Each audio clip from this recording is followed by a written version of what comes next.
whether it be for inspecting a house or inspecting a subdivision, you kind of need that list. So that's what you call a punch list. So it's kind of useful when you kind of want to use that list for, like a checklist for everything else. Homeowners might need it, the subdivision officials might need it, engineers might need it. So it's kind of a list that you kind of create to conclude everything, like a checklist for things to do.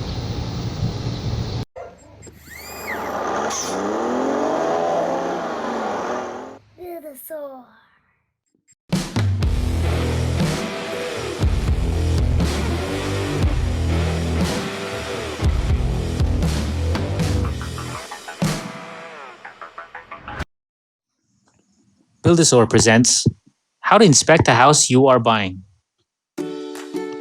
Step 1. Know the location and history. In any case, you really want to know how your house began or where the streets are located. You might wind up with a haunted house. Beware. Step 2. Ask the local town register office for pending encumbrances on the property. This means get your title ready and your blueprints ready to visit the city hall or the town hall. Again, people, be kind to office workers. They're people too. Step 3. Check the property lines and its monuments. In the blueprints, you can check out the site development plan and figure out where your property's limits are. Step 4. Go around the house from the front yard to the back. Here you can check out all angles of the house, from the entrance to the exit, or even where the barbecue is going to be. Step 5. See if all alleys, pathways are accessible. I'm going out into this house. This seems accessible.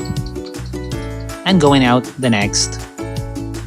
Ain't it cool? Step 6. When inspecting the exterior house, start looking at the front of the house from top to bottom, meaning from the roof to the ground.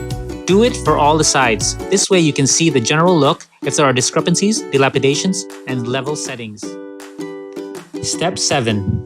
Enter the house and do a very quick room-to-room inspection. From the living room, to the bedrooms, to the bigger bedrooms, to the washroom, or even the garage. Step 8. Then start your thorough inspection at the most accessible top room or space. Then you work yourself down one level at a time. From the top room, to the stairs, to the living room, heading towards you. Step 9. When inspecting the rooms, stay in one corner starting with where the exit is, and view the room from the ceiling, the wall, then floor, and do this for all corners of the room. Also, turn the lights on and off to see the shadows. Cracks may be seen through the shadows as well as uneven flooring. Step 10. Knock on the walls to hear for termites, stud distances, and moisture. Knock, knock, knock. Listen for termites, stud distance, moisture, mold, and ooey gooey more mold. Step 11. Stamp on the floor. Listen to the hollow areas. The floor joists may be too far apart. If it's tiled, try to roll a coin and listen for hollow areas. Stamp, stamp, stamp. Roll a coin.